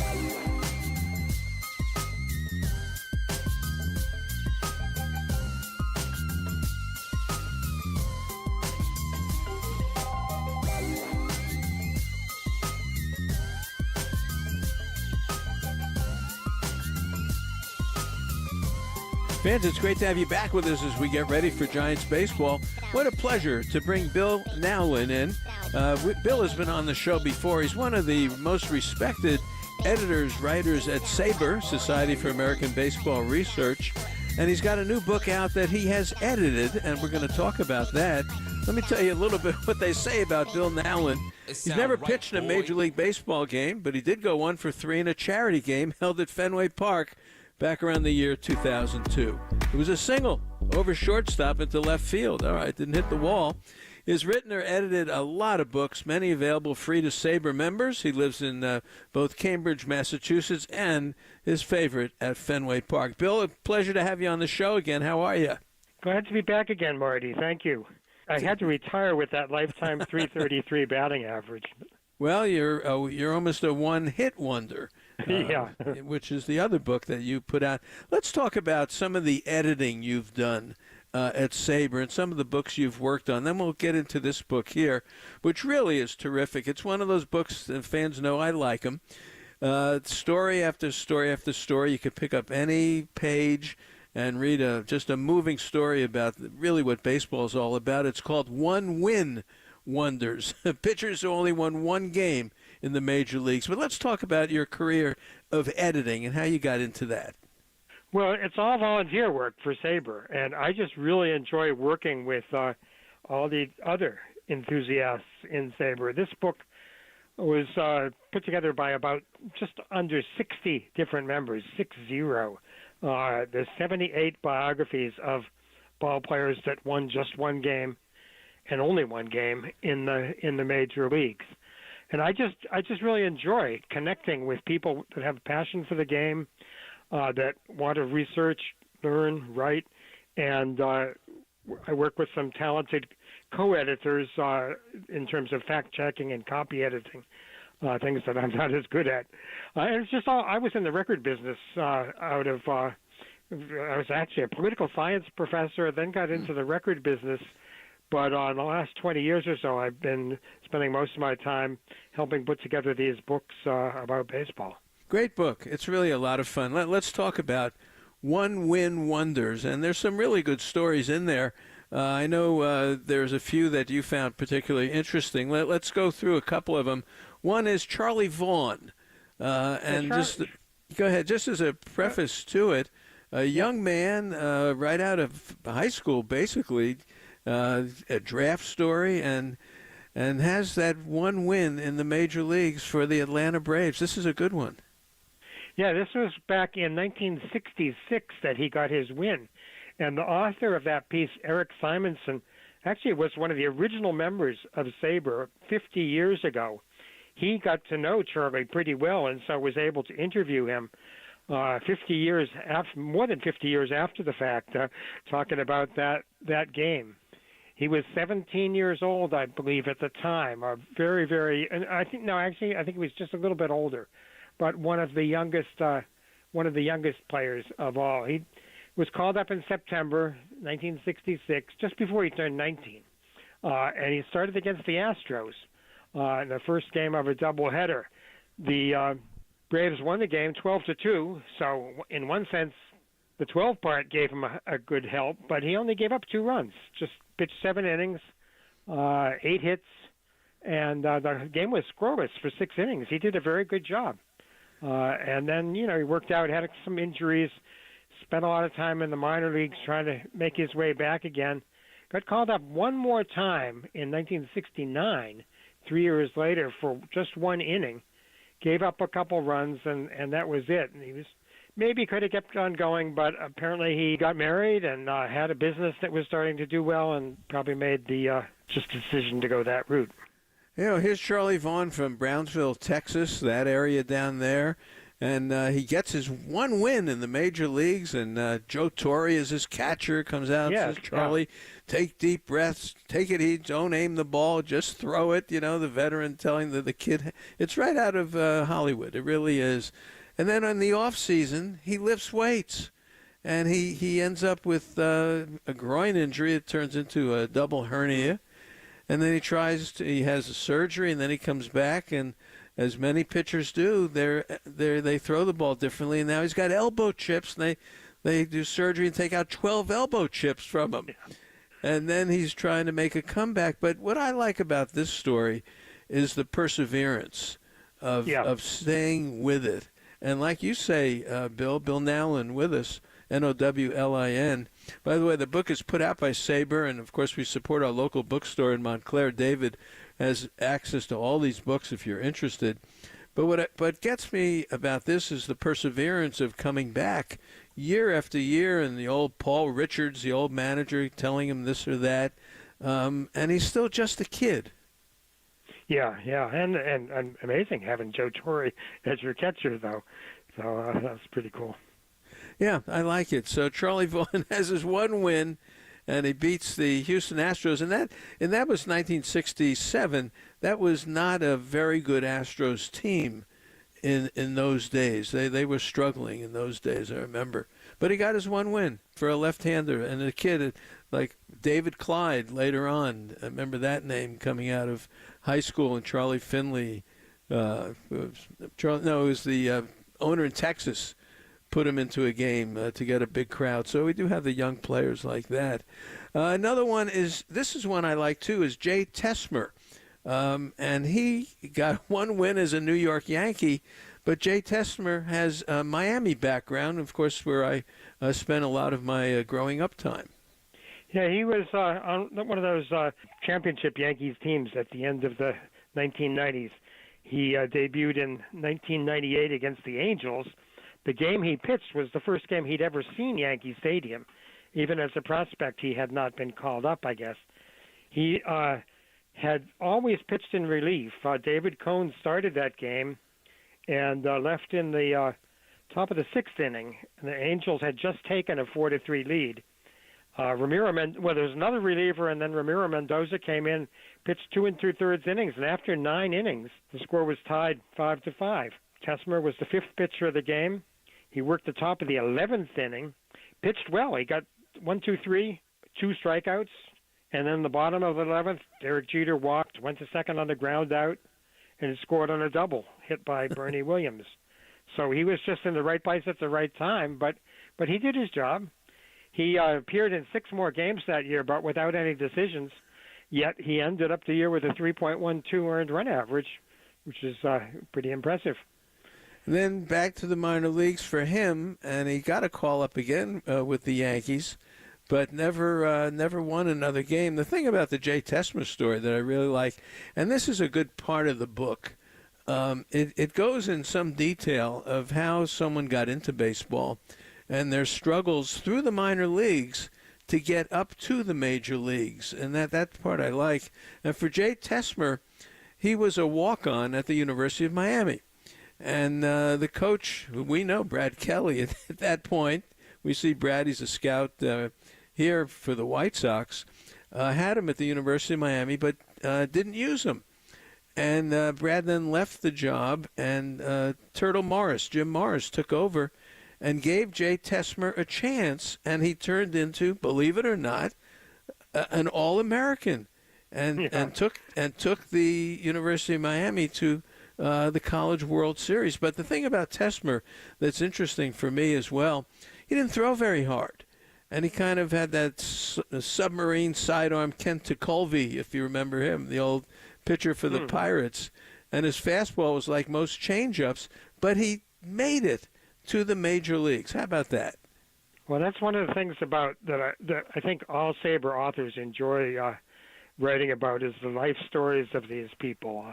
How people came from so many different routes and made it, even if just briefly, to the majors. Some of these guys that won one game were not just in for a few. I mean, Tessmer pitched 6 more games in '99, 7 more in the year 2000, picked up 3 World Series rings with the Yankees, but he just never had another victory.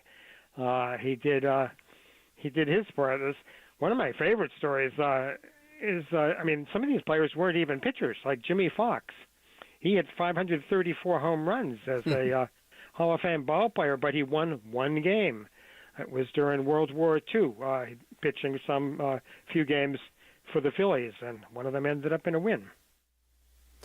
Well, that is Bill Nowlin. Does a great job, and these Sabre books are terrific. And that is the one-win wonders. And he goes into real depth about how someone got into baseball, how they won the one game, and then what happened afterwards. Very interesting story. If you're not a member of SABR, S-A-B-R, you should absolutely consider it. It is worth it. You can get some very, very good information from there. Talk to Sonny over at A&H Limo.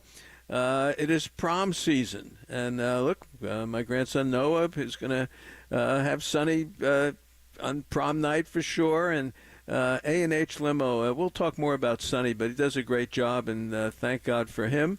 That I can get over to the Via Hotel when I come up, and Sonny always handles everything for the airport and everything else. But the prom stuff is very important for kids, that they have safe transportation, and he does a great job doing that. So I want to make sure that I mention that today.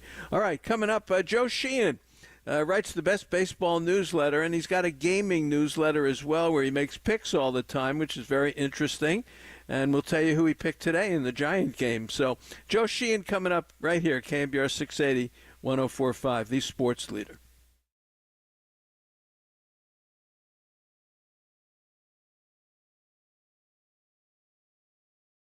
Fans, just like baseball, Georgie Brothers Furniture is full of tradition as they've served the Bay Area for over 90 years. Still a third-generation family-owned furniture showroom. Their talented staff work as a team to help their customers select the best pieces of furniture to invest in.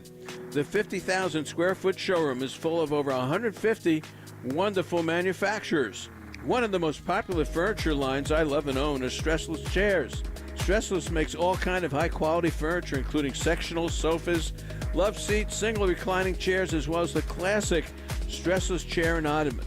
Now, starting March 29th and running all the way through May 28th, there is a great sale on Stressless furniture right here at Georgie Brothers. Visit the Stressless Gallery today. You'll find something that you love. That's Georgie Brothers in South San Francisco since 1933, the best source for home furnishings, or visit them at georgiebrothers.com. That's GIORGIBROS.com. Remember, tell them that Marty sent you.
All right, great to have you back with us as we get ready for baseball. And boy, Twitter does have a real value to me, obviously doing the shows and being able to follow Susan Slusser and Alex and people like that, and Evan Weback and Maria Gordato. And so from Susan Slusser, it sounds as if Mitch White is likely to be here tomorrow, which I said they need some help in the Landon Roop, Nick Avila area. They need someone that they could trust because they've got some issues with the bullpen right now. So that may be happening tomorrow. The other news is from Nick Picoro, who covers the Diamondbacks for the Arizona Republic. He says Merrill Kelly has been scratched from his start today. Not sure on specifics, but it's an injury of some kind. Sounds like the team is still sorting through who will go in his place, so it could be a bullpen game today. And the Giants players are all wearing the Logan Webb giveaway basketball jersey in the clubhouse today. Sean Jelly, who's 6'11", looks like he could be playing in the NBA right now. I asked Webb, this is from Susan, I asked Webb how much basketball he played, and he said, only through the 7th grade when I realized how bad I was. How bad could you be as a 7th grader if you're 6'11"? Come on. All right, Joe Sheehan joins us. It's the best newsletter out there, joesheehan.com. Love having Joe on. Joe, good morning. How are you? Good, Marty. Hey, it's great to get news from you right off the wire. I knew about the Mitch White deal and the Alex Cobb move, but I didn't realize Kelly had been stretched today. Yeah, from Nick Picoro, so I imagine that's going to be a bullpen game. That's one of your games today that you picked, so let's get to that one already. Look, we love the gaming newsletter. It's the toughest thing in the world to pick baseball. You're having a good start to the season, but what do you like today with the Giants and Arizona? Yeah, I like the matchup. Well, and again, that gets voided because with Kelly not starting, obviously that voids the bet. But to talk about what I was looking at was Jordan Hicks, who's started this season with 4 good starts, 2 quality starts and 2 what you call short quality starts. And he's largely done it by throwing more strikes than he ever has before. He's made this adjustment to the rotation by being very pitch efficient, just 6 walks and 87 batters faced, going up against a Diamondbacks team. They are very patient at the plate, second in the league in walk rate against right-handed pitchers. But that's really all they do. They've struggled to hit righties this year. They've struggled to generate any power. Some of this related to Corbin Carroll, who I got to tell you looks to me like he's still struggling with that shoulder injury. Yeah. So I like the matchup today of Hicks, not letting the Diamondbacks do the one thing they do, which is draw walks against righties. So we'll see if that still happens again. But again, with the Diamondbacks go with a bullpen game today, like that does get voided. I am having fun with the gaming newsletter. I started it last year as a free adjunct to the main newsletter. People are enjoying it. Had a pretty bad year last year, but as you say, off to a good start this year. Yeah, I love it. I follow it every day when you send it out. It's a lot of fun to do that. Joe Sheehan is with it. Joe, a couple of things. One, you wrote a very interesting article this week about older players kind of being phased out of the game. And I don't mean older players like 45 years old, but with the velocity that we're facing today and the age of players, what's going on? Yeah, it seems to me, when you think about how the game is played, it used to be you had to have the physical skills, the bat speed, the foot speed, the velocity as a pitcher to reach the majors. But then you also had to learn the game at the major league level. It's one of the reasons guys took a fair amount of time coming up through the minors. There was a lot to learn. And particularly recently, go back 10, 15 years now, baseball is more about raw skills. How hard can you throw the ball? How much spin can you put on it? And as a hitter, can you catch up to those things? And we know older players, you lose a little bit of that hand-eye, you lose a little bit of that coordination, that strength, they get washed out of the league. Well, this year in MLB, there are no 40-year-old players for the first time since 1970. Now, we'll see if that holds up. Joey Votto's in the minors. Yuli Gurriel is also in the minors with the Braves. If either one of them gets called up, that'll be a 40-year-old player in the majors. But right now, the oldest player in the majors is Justin Turner, who's 39. You got a couple of 38-year-olds as well. And it's because, there are financial reasons. Teams would rather pay a young player $700,000 than pay a veteran $3 million. I get that. But a lot of it is older players are just being forced out of the game by the velocity and the spin that these pitchers can put on the ball. What about the player in the 31-year-old category, 32-year-old category? How is baseball handling those players? generally speaking, once you're in your 30s, you're at sharp risk of decline. And I think that's one of the things we saw this winter with, J.D. Martinez sitting out there, Matt Chapman sitting out there, some of the other hitters who still haven't even found jobs. Teams are recognizing that, older players don't. We used to think about the aging curve as guys peaking at 27 and then going down from there. And now it looks like it's even earlier. So hitters who are in their early 30s aren't at the back end of their peak. They're actually starting to phase out of the league. You look at so I don't have it in front of me, 36 and over. You look at 36 and above, Marty, and it started the last decade, it started the 2010s when the Giants were starting their dynasty. They accounted for about 10% of the league's play, about 7% of the league's playing time. Now they're down under 3%. Older players, 36, not even 40-year-olds, but 36-year-olds now, are being chased out of the league. And that line started to come back, 35, 34. Remember a couple of years ago, we had the offseason where Bogarts, Turner, a bunch of guys signed these 11-year deals that took them into their late 30s and early 40s. This has repercussions for those deals. If players can't hold on to their jobs past 36, you're going to have some of these teams really sweating out the last few years of those contracts. Boy, we probably saw it with Snell and Montgomery. And interesting enough, they matched up Friday night and then ended up in a slaughter for the Diamondbacks. It's interesting. Snell had a comment, I believe it was after his second start, something about needing to get back to throwing strikes, which is funny because that's obviously not Blake Snell's thing at all. And if you look at his numbers this year, it's just 3 starts. He's throwing more strikes than he has since his rookie season of 2016. And that's his problem. When Blake Snell is pitching well, he's dancing outside the zone. He's getting swing and miss on pitches below the zone. This year, he's throwing, every Little League coach I ever had now is yelling at me, too many strikes. Blake Snell's got to get back to getting out of the strike zone, getting that swing and miss. I think you can attribute a lot of this, Marty, to him just getting the late start, not having spring starts. Spring training might be too long, but it definitely provides important feedback for starting pitchers who can work through a lineup. So Snell is basically having his spring training right now. Yeah, I'm glad you said that. I said it last week. I said he's just getting too much of the plate, and that's that's what I said last week. Yeah, good. I'm glad that you agree with that. What about this National League West? Everyone conceded it to the Dodgers, and look, they may win the thing easily. Who knows? But right now, you got the Padres. Half a game behind, whatever. Diamondbacks and Giants are tied a game and a half behind. It's kind of interesting. Yeah, each of those teams is getting surprising performance here and there. I mentioned Hicks a little while ago. Obviously, the offense for the Giants hasn't been that great, but he's been a big part of the keeping the pitching together.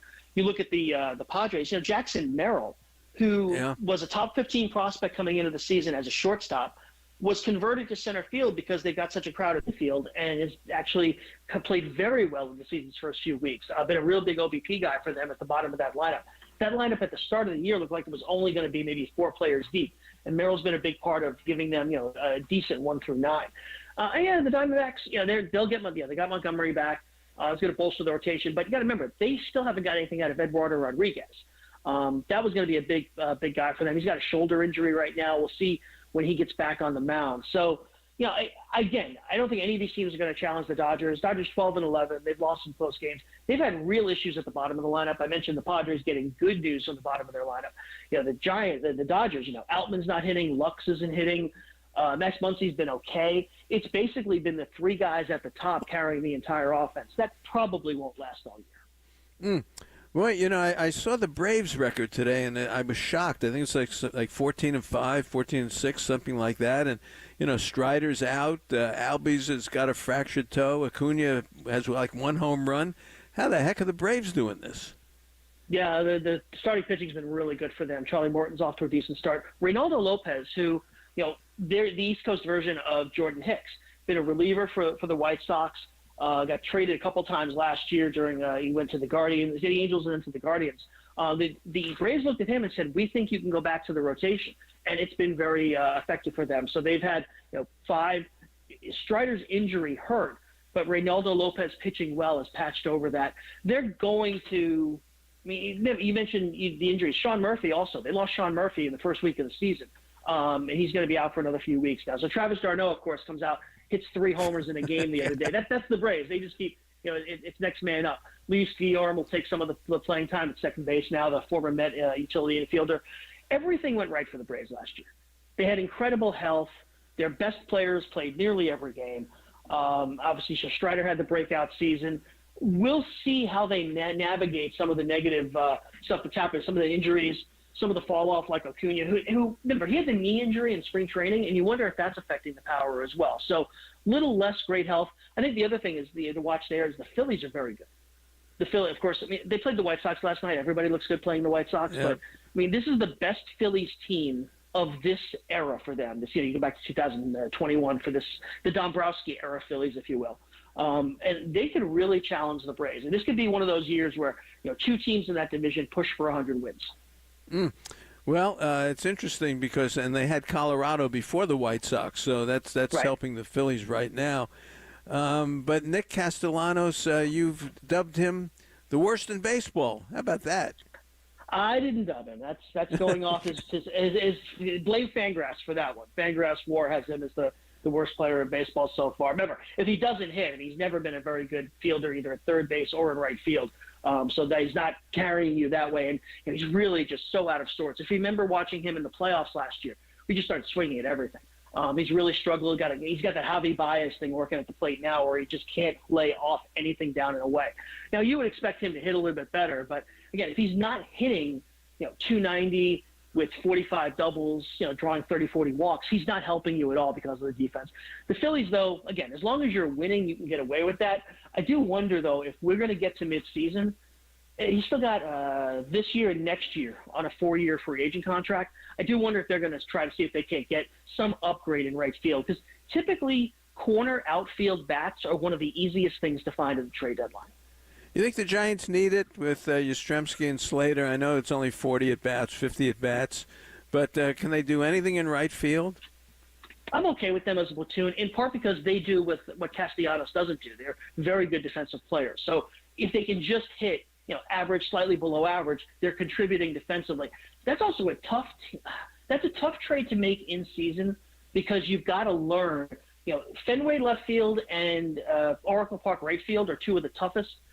Two of the unique outfields in baseball. Two of the unique. Yeah, that's good, Joseph. It's difficult to learn to play on the fly. So I don't know if I want to trade for somebody at midseason and ask him to take over that job. They did that with Chris Bryant a couple of years ago. Right. And it worked out reasonably well. But I like what Yastrzemski and Slater give them defensively.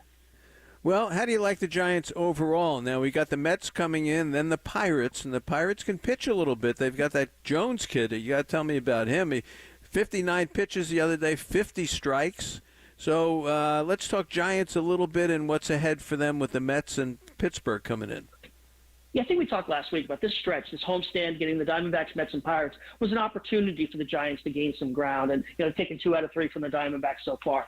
The Mets are 12-8. They won a couple games here against the Dodgers, but the pitching staff is really thin. They don't have Senga. They came into the year, they were thin, and then they lost Senga, who's going to be out until probably June now. The bullpen's been very effective for them. The offense has actually been really good. This is one of the oldest teams in baseball, Marty. Actually, it reminded me a little bit of the Giants. But their older hitters have really done well for them. You look at Starling Marte having a bounce back. DJ Stewart was a waiver claim for them a couple of years ago. He's hitting well for them. So they're getting production out of these older hitters so far. And you mentioned the Pirates behind them. He threw Wednesday, so you might miss him next weekend. We'll see how the rotation plays out. But Jared Jones has been fantastic. Made the team out of camp, power arm, 32 strikeouts against just 2 walks so far. And you mentioned the pitch efficiency in his last start, 59 pitches in 5 innings. And why he didn't come out for the 6th is a whole other discussion about how the Pirates are developing pitching these days. But they've been very good on that end of the ball. The catch with them is they also can't hit. They're a lot like the Diamondbacks. They draw walks and they don't do a whole lot else. Andrew McCutchen starting to look like he might be done. A lot of the young hitters they expected to step forward, O'Neal Cruz, Henry Davis, Jack Sawinski, Jared Triolo. This is half their starting lineup not hitting at all. So that'll be an interesting thing. The Pirates started out strong. They kind of got an idea, this might be the year for us, but they might be below 500 before they even get to San Francisco. Wow.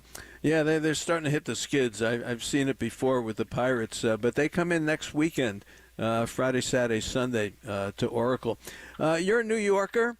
John Sterling announces retirement. Were you a John Sterling fan?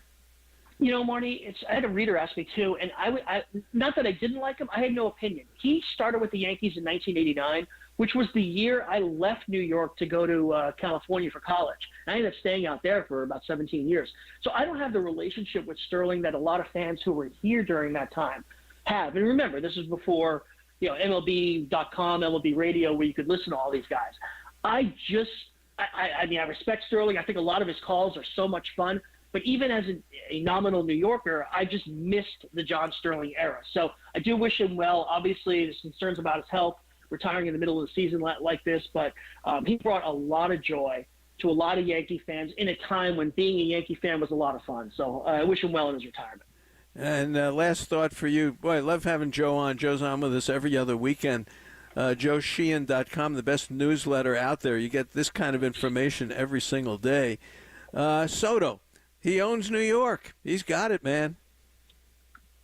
Obviously a tremendous hitter, but there's something to being a Dominican superstar in New York, in the Bronx, that gives you a little bit of extra. I remember when Manny Ramirez would come to town, when he first came up with the Indians then in the early 90s, and the receptions that he would get. If you look at the games now, you'll see fans have Dominican flags in the stands. He's got the city at his feet. A Dominican superstar for the Yankees is always going to have the city at his feet.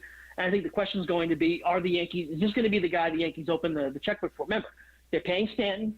They're paying Cole now because Cole's likely is not opt out of his contract. They're paying Judge. Can you add a $50 million a year player to that with all of the rules that baseball has that basically says don't do that or we'll penalize you up the wazoo? So this is going to be something we're talking about for the next 8 months. Absolutely, yes. Because they have the Yes Network, and they will say yes to Juan Soto. Believe me. Okay. I hope they do. It's been a lot of fun watching him in the early going. All right, Joe, thank you so much for being on. We'll talk to you in a couple of weeks. Thanks. Thanks, Marty. Take care. All right, that is Joe Sheehan. Kerry Crowley is coming up next. Kerry, are you there? I am, Marty. Can you hear me? Yeah, I can hear you loud and clear. How are you? All right. Doing well, Marty. How are you? Good. Interesting show today. Merrill Kelly. I'm sitting here, and all of a sudden I get a tweet from Nick Picoro. Merrill Kelly is scratched today. How about that for the Diamondbacks? And Woe and I kind of talked about the World Series hangover and how it affects pitchers. It really does affect pitchers. They're not accustomed to throwing deep into October. You add all those extra innings to your arm, and oftentimes, Marty, I've seen, March, April, these guys get dead arm, and it's not necessarily the same thing that other pitchers around baseball are experiencing with the surge and Tommy John surgeries. But, Merrill Kelly could be experiencing that. He was such a spark for the Diamondbacks last year, and every Giants fan has known it because he's always shut down the Giants. This guy made his whole career in the big leagues, Marty, on pitching great against this Giants baseball team. And so, obviously, tough news for the Diamondbacks today. And just as a fan of baseball, I hope it's not a significant injury to Merrill Kelly. No, well, we'll see. Just all of a sudden, so we'll see what they report today. You got to be in New York yesterday. It's interesting. We were just talking to Joe Sheehan about it. You actually were in Yankee Stadium. You actually saw the retirement ceremony for John Sterling. I did. It was such a special day at Yankee Stadium yesterday, Marty. I got there around, I'd say, 10:30 in the morning, and it was Aaron Judge bobblehead day and John Sterling's retirement ceremony. So you had fans lined up all over the Bronx. The bars and restaurants were completely empty because people were desperate to get in the stadium by 11 a.m. to get their bobbleheads and then to take their seats for the John Sterling retirement ceremony. And I'll tell you, the Yankees did such a nice job with this ceremony. You had all the great hitters of Yankees history, Bernie Williams, Jorge Posada, Derek Jeter, all chiming in on John Sterling's retirement. And then the Yankees ruined it at the end by giving John Sterling a big television. For 36 years. I mean, come on. It was such a special and touching ceremony. And then they wheeled out some LG TV. What a joke of a way to end it. Well, and plus, it's impossible to work the remote. He'll never be able to figure it out. He's going to have to call his grandchildren in to program it, and he'll be on one channel for the rest of his life. That'll be it. Exactly. Giving the radio guy a TV. I mean, come on. They couldn't have given him some commemorative radio equipment. We don't need more equipment that confuses us. We just don't need that. We don't. Oh, well, what's your take on the Giants so far? Enjoying the season so far?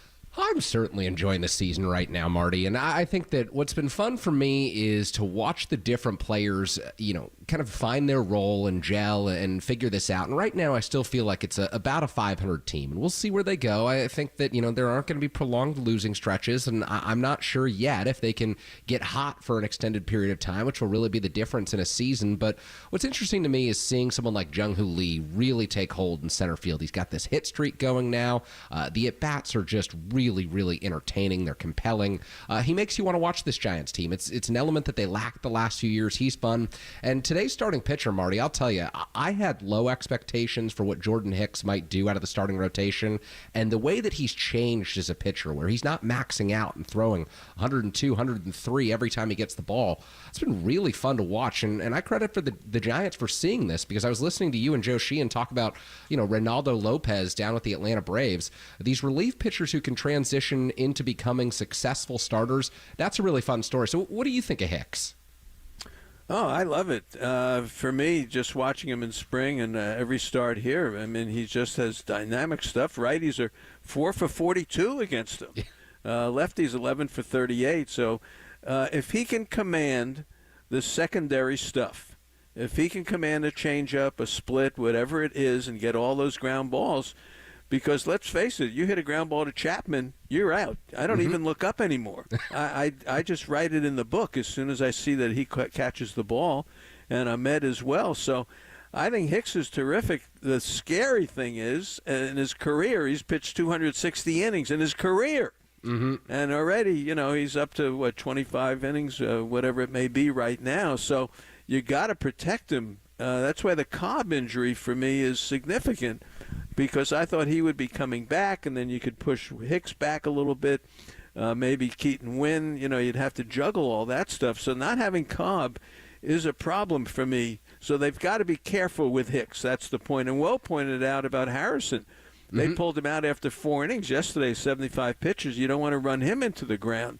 So they don't have to hit that much with pitching like this. But this is April. You got to see what these guys are going to look like in July. But for what I see so far, I love it.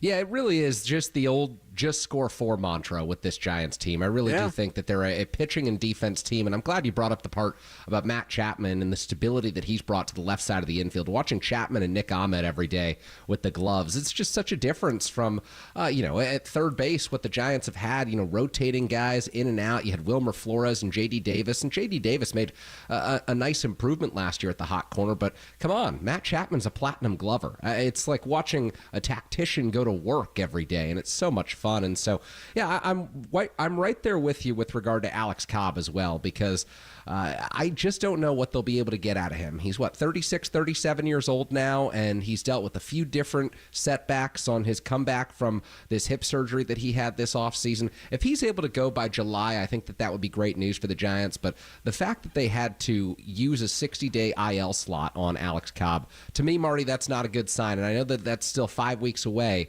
from when he can come off the injured list, but it's just never a good sign when you've got an aging pitcher who's dealing with these type of injuries. Yeah, they're trying to fortify the bullpen a little bit because of what we just talked about with Hicks and Harrison. You don't want to run them into the ground. So it sounds like Mitch White is going to be here tomorrow, according to Susan Slusser, and they just got him. He was DFA'd by Toronto. Former Dodger. Farhan had signed him earlier, so they love him. And Jelly is here, so they're going to have this Landon Roop, Avila, and that whole crowd. Eric Miller's my guy. Yeah, Eric Miller can pitch. I mean, there's no problem with him. He's it. But they got to fortify that long relief because they're going to have to piggyback these guys at some point. Yeah, absolutely. I think that's going to be one of the biggest challenges for the Giants in the months of May, June, and July is what can you get out of those mid-relief guys? Landon Roop, Sean Jelly, we just mentioned him. Eric Miller, can you extend him out to 2-3 innings at a time? I don't know that the Giants would want to do that yet with how comfortable he's looked in settling into this one-inning role. Just 1 inning for him is fine. Exactly, but you just have to get some more behind Hicks and Harrison and Keaton Wynn, because you're not going to get more than 130, 140 innings out of Harrison and Wynn. And then Jordan Hicks, we just don't know. We have no clue what the Giants' plan will be for him when it comes to July and August, because I don't think you can count on him to ramp up from 70 to about 160 innings in a calendar year, Marty. That doesn't feel realistic to me. No, they got to take it easy with him. All right, well, great to talk with you. Always fun. How are the folks? Oh, doing well. I'm sure listening this morning and looking forward to Giants baseball. You got some Jung-Hoo Lee fans in the Crowley household, Marty. Come on, let me tell you, Woe was talking about that today. Did you see the people dressed, in the Giants? Yeah, I did. Come on.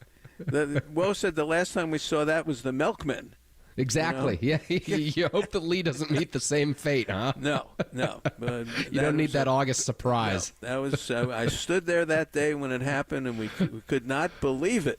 Oh, my goodness. But they went on to win a World Series. They did. Even with all that. So, all right, have a great show, and I always love talking with you, and we'll catch up soon. Always love it, Marty. Thanks so much, and great work this morning. All right, back with everybody. Kerry's going to take over. Back with you next Saturday, 2 o'clock for us next Saturday. Have a great day, everybody. Kerry Crowley on right now.